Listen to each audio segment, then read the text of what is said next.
یہ میرے پاس یہ پیغام پاکستان، یہ میرے پاس پیغام پاکستان پڑا ہوا ہے. اگر آپ اجازت دیں میں صرف اس میں سے ایک پیرا پڑھ کے سنا دیتا ہوں.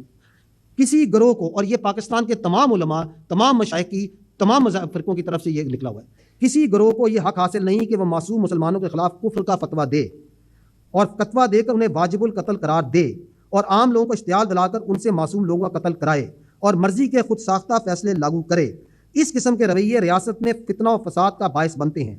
اسلام نے امر بالمعروف اور نہی عن المنکر کا منشد طے کر دیا ہے کہ کسی برائی کو تبدیل کرنے کے لیے قانون کے مطابق استعمال صرف بااختیار ریاستی اداروں کا حق ہے اور کسی بھی شخص کو اس ضمن میں قانون اپنے ہاتھ میں لینے کی اجازت نہیں ہے.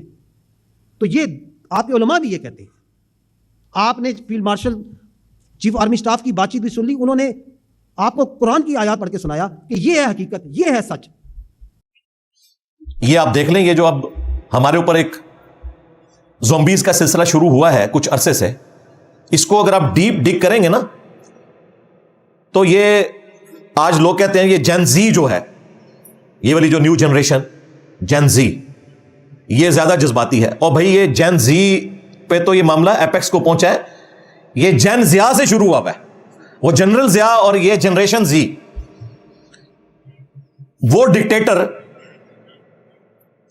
جس نے پاکستان میں سعودی عرب کی پروکسی وار لڑی، یہاں پہ دہشت گرد تنظیمیں دیوبند کی بنائی گئی، سپاہی صحابہ اور دوسری، وہی بعد میں لشکر جنگی بن گئی. اور یہ سب کچھ ہوا ہمارے اس سب سے بڑے ریاستی ادارے کی سرکردگی میں آفیشلی. ہتھوڑا گروپ بھی اس وقت آیا تھا، راتوں رات لوگوں کو قتل کر کے چلے جاتے تھے صرف ایک دہشت پھیلانے کے لیے. اس وقت ٹوائلٹس میں نعرے لکھے گئے شیعہ کافر. آج بھی پاکستان میں سینکڑوں نہیں ہزاروں مساجد ایسی ہیں جن کے ٹوائلٹس میں شیعہ کافر لکھا ہوا ہے، حالانکہ ان کو شرم نہیں آئی کہ شیعہ قرآن کا لفظ ہے. ایون کافر بھی قرآن کا لفظ ہے. وَإِنَّ مِن شِيعَتِهِ لَإِبْرَاهِيمَ، اور بے شک نوح کے شیعہ میں سے ابراہیم بھی تھے. یعنی حضرت ابراہیم علیہ السلام نوح علیہ السلام کے گروہ سے تھے. تمام انبیاء کا ایک ہی گروہ ہے نا. پولیٹیکلی ہم کہتے ہیں ہم اہل سنت ہیں اپنے منہج میں، لیکن پولیٹیکلی ہم شیعان علی ہیں. شیعان علی وہ ہیں جو سیدنا ابوبکر، عمر، عثمان، علی کے ساتھ رہے. تو یہ ایک پولیٹیکل ٹرم کے طور پر ہم بھی اپنے آپ کو شیعہ سمجھتے ہیں، قرآن کا لفظ ہے. لیکن اس وقت لوگوں نے مزے لیے اور یہ سلسلہ چلتا رہا قتل و غارت کا. کیونکہ 1979 میں انقلاب آ گیا تھا ایران میں. انقلاب ہمیشہ دوسرے ملکوں میں ایکسپورٹ ہوتا ہے. سعودیہ کو فکر پڑ گئی، یہاں ایک دیوبندی ان کے پاس اویلیبل تھا، جنرل ضیاء، جو لال مسجد میں نماز پڑھتا تھا، دیوبندیوں کی مسجد تھی. تو انہوں نے پراکسی وار یہاں پہ شروع کروا دی پیسے دے کے کہ اگر یہاں پہ انگیج رہیں گے تو پھر سعودیہ کی طرف نہیں آئے گا شیعہ انقلاب. اور یہاں پہ بڑے بڑے شیعہ علماء کو قتل کیا گیا بغیر کسی وجہ کے. امام بارگاہوں میں اور شیعہ کی مساجد کے اندر آئے دن دھماکے ہوتے تھے. یہ تماشا چلتا رہا. لیکن دیکھیں قدرت انتقام لیتی ہے. جن لوگوں نے یہ کام کروایا ان پہ پھر یہی لوگ مسلط ہو گئے. کیونکہ بعد میں جب مشرف آیا اور اس سے وہ لال مسجد والی ایکٹیویٹی ہوئی 2007 میں، اس کے بعد خود کش حملوں کا سلسلہ شروع ہو گیا پاکستان کے ریاستی اداروں کے اوپر. وہ ریاستی ادارے جنہوں نے انہی دیوبندیوں کو شیعہ کو قتل کرنے کے لیے استعمال کیا تھا، وہی دیوبندی ان ریاستی اداروں کے اوپر مسلط ہو گئے. کوئی دن نہیں گزرتا تھا کہ کہیں نہ کہیں پاکستان میں کوئی دھماکہ ہوتا تھا. ہاں 2 3 4 ہوتے تھے، اگر 4 نہ ہو تو 3 3 نہ ہو تو 2، نہیں تو 1 ضرور ہوتا تھا. اور ہزاروں لوگ قتل ہوئے. اور اس کا ایپیکس آیا اے پی ایس کا جب واقعہ ہوا 16 دسمبر 2014. پھر ہمارے اداروں کو ہوش آیا کہ جناب یہ تو معاملہ بگڑ گیا. پھر سب سر جوڑ کر بیٹھے. انہوں نے ضرب عزب کے نام سے ایک فوجی آپریشن لانچ کیا اور انہی مولویوں کو جن کو یہ یوز کر چکے تھے، جو ماڈرن فارم میں پھر فتنہ الخوارج بن گیا، یعنی کہ TTP تحریک طالبان پاکستان، ان کی سرکوبی کے لیے انہوں نے یہ سارا سلسلہ شروع کر دیا. یہ سلسلہ جاری تھا. بیچ میں ایک اور آفت ٹوٹی کہ ہمیں گوروں نے بتایا کہ جناب اپنے گھر کی صفائی کریں. FATF کی تلوار ہمارے اوپر انہوں نے لٹکائی کہ آپ کو ہم پھر بلیک لسٹ کر دیں گے، دنیا میں آپ پھر ذلیل و خوار ہو جائیں گے. یہ جو آپ کی منی لانڈرنگ ہو رہی ہے کہ دہشت گردوں کو فنڈنگ ہوتی ہے, اس کا کچھ کریں. پھر انہوں نے رد الفساد شروع کیا. اب یہ ضرب عزب حافظہ اللہ تعالی اور رد الفساد حافظہ اللہ تعالی, اور سب سے بڑھ کر FATF دامت برکاتہم عالیہ, اس کی برکت سے کوئی پاکستان سکون میں آیا. ادروائز یقین کریں کہ اس وقت جو صورتحال تھی وہ آپ کے سامنے ہے. میں تو خود ایک سینسٹیو آرگنائزیشن میں ڈیفنس کی جاب کرتا تھا, تو ہمارے تو روزانہ ہی آلموسٹ ایک کوئی فیکس آئی ہوتی تھی طالبان کی طرف سے, اور دھماکے بھی ہوئے, ہمارے کئی اپنے ساتھی شہید ہوئے اس میں. حالانکہ ہمارے ادارے کا کوئی ڈائریکٹلی لینا دینا نہیں تھا, لیکن انہوں نے پھر نہیں دیکھا کہ یہ اٹامک انرجی کا ادارہ ہے یا ڈائریکٹلی فوج کا ادارہ ہے یا فوج کو سپورٹو کوئی ایجنسی ہے یا پولیس کا ادارہ ہے جو ایک سیولین ایجنسی ہے. سب کو انہوں نے ٹارگٹ کرنا شروع کر دیا. اور اسی دوران جو سب سے بڑا میں سمجھتا ہوں مجرمانہ کھیل کھیلا ہمارے ایکس آرمی چیف نے اور DGISI نے مل کے, وہ 2017 کے دھرنے تھے خادم رضوی صاحب کے تھرو. خادم رضوی صاحب اپنی کاز میں مخلص تھے, لیکن یوز ہو گئے ان کے ہاتھوں. اس وقت انہوں نے پروجیکٹ عمران خان لانچ کرنا تھا. اس وقت کی پولیٹیکل گورنمنٹ کو کمزور کرنے کے چکر میں انہوں نے مذہبی کارڈ کھیلا. یہ لادہ بات ہے کہ وہی مذہبی کارڈ پھر عمران خان صاحب کے خلاف بھی استعمال ہوا, اسی TLP کے ذریعے. انہوں نے لا کے دھرنے شروع کروا دیے ختم نبوت کے نام کے اوپر. حالانکہ وہ جو مس ہینڈلنگ ہوئی تھی, اس مس ہینڈلنگ کے دوران ساری جماعتوں نے سگنیچر کیے ہوئے تھے. یہ تو مولانا فضل الرحمان صاحب کی جماعت کے ایک بندے نے اس چیز کو ہائی لائٹ کیا تھا, تو بعد میں جناب ایک پولیٹیکل جماعت کے اوپر ڈال دیا گیا, ورنہ ساری پولیٹیکل جماعتیں اس کی اپروول میں شامل تھی. خیر وہ ریورس ہو گیا, بات ختم ہوئی. پھر انہوں نے وہاں 5-5 ہزار کے نوٹ بانٹے, اور ہمارے جو ایکس DGISI تھے اس وقت DGC تھے فیض حمید صاحب, جو آج اپنے انجام کو پہنچ چکے ہیں. انشاءاللہ ابھی ان کا مزید انجام باقی ہے. یہ اتنا بڑا دشمن ہے پاکستان کا. اس کے سگنیچر ہوئے جو معاہدہ طے پایا TLP کے ساتھ. یہ نہ سمجھیے گا کہ یہ آج بدماش اندر ہے تو میں یہ باتیں کر رہا ہوں. یہ بدماش جب اپنی عروج پہ تھا نا, میں نے اس وقت بھی ان دھرنوں کے خلاف ویڈیوز ریکارڈ کروائی تھی. یہ نہ سمجھیے گا کہ آج خادم رضوی صاحب قبر میں اور انجینئر صاحب بول رہے ہیں. خادم رضوی صاحب جب باہر تھے نا, اس وقت بھی میں بولتا تھا اور وہ بھاگتا تھا آگے آگے. ہم کوئی ابن الوقت نہیں ہے کہ گورنمنٹ میں ہو تو ہم سیم پیج کا نعرہ لگا کے تو مخالفین کو جیلوں میں ڈالیں, اور گورنمنٹ سے باہر نکلے تو ہم کہیں جی ہم آئین کے لیے کام کر رہے ہیں. گورنمنٹ میں ہو تو ہم اپنے مخالفین کو جو ہے وہ بدنام کریں, اور جب گورنمنٹ سے نکالے جائیں تو ووٹ کو عزت دو کا نعرہ بلند کریں. یہ سب کے سب دنیا کے کتے ہیں جتنے پولیٹیکل لیڈرز ہیں. کوئی ان کا ریلیجن سے لینا دینا نہیں ہے, مذہبی کارڈ یوز کرتے ہیں. اور دیکھیں کس طرح ان کے خلاف وہ چیزیں پھر استعمال ہوتی ہیں. یہ جو اس وقت نون لیگ کی گورنمنٹ ہے نا, انہوں نے یہ سارے مذہبی کارڈ بے نظیر کے خلاف استعمال کیے تھے. پھر احسن اقبال کو بھی گولی لگی, حالانکہ اس بیچارے کا کوئی لینا دینا نہیں تھا. نواز شریف کے اوپر بھی جوتا پھینکا گیا, خواجہ آصف کے اوپر سیاہی پھینکی گئی, بھائی اس لیے کہ تم لوگ یہ سب کچھ کرتے رہو. اور وہ جو ہمارے مہاتما صاحب ہیں, خان صاحب, ان کے اوپر تو سیدھا فائر توہین مذہب کے نام کے اوپر, وہ اس کو جو بھی شکل دے, کبھی یہودی ایجنٹ ہونے کا الزام. پھر یہ سارے کام چلتے ہیں بھائی جب آپ کسی کے ساتھ ایسا کرتے ہو.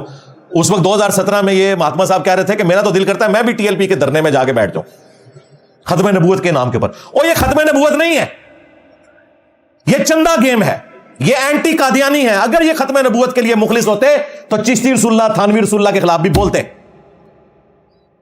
جہاں سے یہ دھرنے لے کر نکلتے ہیں نا لاہور سے, وہاں سے یہ ساری گستاخانہ کتابیں پرنٹ ہوتی ہیں.